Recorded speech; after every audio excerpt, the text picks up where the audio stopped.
Instagram वाली लड़की का लिव इन रिलेशन में मर्डर, एक टैटू ने ऐसा खोला कत्ल का राज। टैटू वाली इंस्टाग्राम गर्ल का अजीब murder, live in relationship partner ने खेला खूनी खेल। अगर हाथ पर टैटू ना होता तो मर्डर मिस्ट्री ना सुलझ पाती। ऑनलाइन की दुनिया भी अजीब है, जिसे हम देखते हैं, जिसे हम वर्चुअल दुनिया में पसंद कर लेते हैं। असल जिंदगी में जरूरी नहीं कि वो वैसा ही हो। ये क्राइम की कहानी भी कुछ वैसी ही है। प्यार ऑनलाइन होता है। इंस्टाग्राम पर खूबसूरत रील्स देखकर वो दीवाना हो जाता है, फिर उससे चैट कर मुलाकात करता है। मुलाकात के बाद दिखावे की शादी और लिव इन रिलेशनशिप में रहना। फिर अचानक एक दूसरे से दोनों जुदा हो जाते हैं, लेकिन फिर कुछ दिन बाद एक की लाश मिलती है, मगर वो लाश लावारिस थी। न मारने वाले का पता था, न मारने की वजह। फिर हाथ पर बने एक टैटू ने कातिल का पता दे दिया और आखिर में कातिल पुलिस की गिरफ्त में आता है। फिर कत्ल की वजह का चौंकाने वाला खुलासा होता है। आखिर क्या है कि टैटू वाले कत्ल की मर्डर मिस्ट्री, जानते हैं आज की क्राइम की कहानी में। दिल्ली से सटा यूपी का ग्रेटर नोएडा, यहाँ की बहुमंजिला इमारतें, उन्हीं इमारतों से थोड़ी दूर बसा एक इलाका नाम बिशरख, वैसे इसे रामायण युग के रावण की जन्मस्थली कहा जाता है। कहते हैं कि रावण का जन्म इसी बिशरख गांव में हुआ था। इसी वजह से आज भी बिशरख में रावण का मंदिर है, उसकी पूजा होती है। इस गांव में रामलीला के दौरान रावण का पुतला आज भी नहीं फूंका जाता है। उसी बिशरख के पुराना हैबतपुर गांव के तालाब में एक लाश मिली। वो तारीख थी 18 मई 2023। काफी हद तक बॉडी फूल चुकी थी। ये लाश एक लड़की की थी। ब्लैक सूट में पहचान नहीं हो पा रही थी।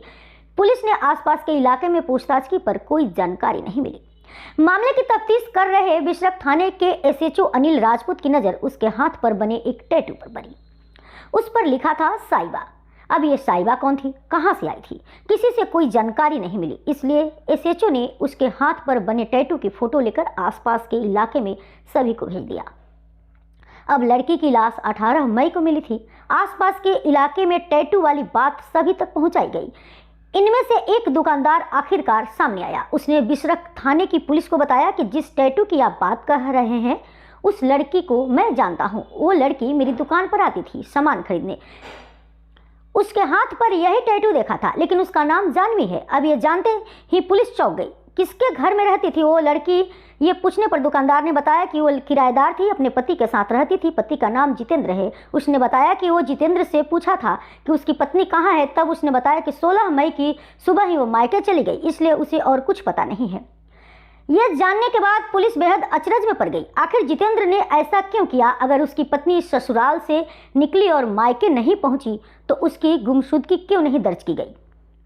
साइबा उर्फ जानवी गाजियाबाद की रहने वाली थी, लेकिन गाजियाबाद पुलिस में भी ऐसी लड़की के लापता होने की कोई जानकारी नहीं थी। लिहाजा पुलिस ने जांच शुरू की। अब पुलिस ने जितेंद्र को हिरासत में लेकर पूछताछ की। तब उसने तो पहले ये बताया कि उससे लड़ाई हुई थी, फिर वो नाराज होकर मायके चली गई थी। उसके बाद क्या हुआ उसे नहीं जानकारी। फिर पुलिस ने उस टैटू को दिखाया जिस पर साइबा लिखा था। ये देखते हैं जितेंद्र ने उसे पहचान लिया, रोने लगा। ये कहने लगा कि वह घर से तो बिल्कुल सही सलामत निकली थी, लेकिन ये कैसे हुआ? जितेंद्र ने पहले इसे सुसाइड का केस बनाने में जुटा रहा, लेकिन पोस्टमार्टम रिपोर्ट से पता चल गया था कि हत्या के बाद उसे पानी में फेंका गया था, उस तालाब में जो हैबतपुर गांव के ठीक पास में ही था। यह जगह जितेंद्र के कमरे से मुश्किल से 10 से 15 मिनट की दूरी पर था। ऐसे में पुलिस को पूरा शक हो गया कि कहीं ना कहीं जितेंद्र ने ही हत्या के बाद उसकी लाश को तालाब में आकर फेंक दिया था। चूंकि कुछ समय पहले ही किराएदार के रूप में आया था, इसलिए उसे लगता था कि उसे कोई जानता नहीं होगा। लेकिन घर का सामान लेने के लिए जिस दुकानदार के पास जाती थी, उसने टैटू की वजह से उसे पहचान लिया था।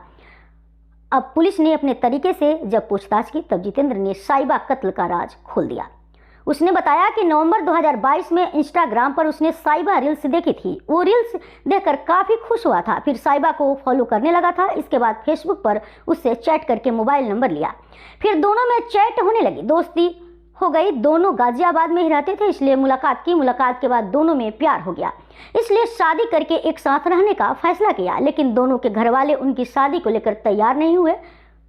उस समय तक तो ऐसा जुनून था कि घर से अलग होकर सब कुछ दिखाने के लिए जनवरी 2023 में एक मंदिर में ऐसे ही शादी कर ली। फिर लिव इन रिलेशन में रहने लगे। नोएडा पुलिस ने बताया कि पूछताछ में ये सामने आया कि जितेंद्र से साइबा 13 साल उम्र में बड़ी थी।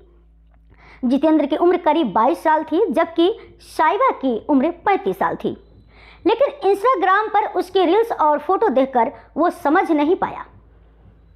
अक्सर वो मेकअप में रहती थी, इसलिए भी वो समझ नहीं पाया था। ऐसे में दोनों जब गाजियाबाद के सुदामापुरी इलाके में लिव इन में रहने लगे तब दोनों में अनबन होने लगी थी। वो रील्स बनाने में व्यस्त रहती थी, वहीं जितेंद्र भाटी में कैब चलाता था। लेकिन कुछ समय बाद से साहिबा ये कहने लगी थी कि वो परिवार के सामने शादी करना चाहती थी, एक शादीशुदा जिंदगी परिवार के साथ गुजारना चाहती थी। लेकिन जितेंद्र के परिवार वाले दूसरे धर्म की शादी करने के पूरी तरह से खिलाफ थे, इसलिए अब धीरे धीरे दोनों में दूरी बढ़ने लगी और लड़ाई भी होने लगी।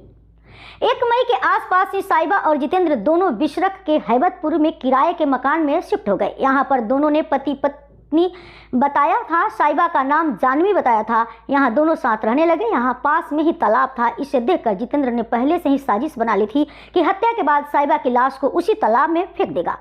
पुलिस की पड़ताल में पता चला कि जितेंद्र और साहिबा दोनों खूब शराब पीते थे। जितेंद्र को ये बात भी खराब लगती थी कि साहिबा शराब पीती है, इसलिए 15 मई को कत्ल वाली रात उसने घर पर ही साहिबा को पार्टी दी, बढ़िया खाना लाया और पहले खूब शराब पिलाई। साहिबा काफ़ी शराब पीकर जब नशे में आ गई तब उसने चाकू से उसके हाथ की नस काट दी। कुछ देर बाद काफ़ी खून निकलने से वो और बेहोश हो गई तो गला घोटकर हत्या कर दी थी। इसके बाद उसी रात को करीब 2 बजे के आसपास उसकी लाश को कंधे पर डालकर ही तालाब तक पहुंचा और उसे फेंक दिया था। अगली सुबह लाश मिली थी तो वह घर से चला गया था। आसपास के लोगों को बताया था कि उसकी पत्नी मायके चली गई है, लेकिन उस लड़की के हाथ पर बने टैटू से पुलिस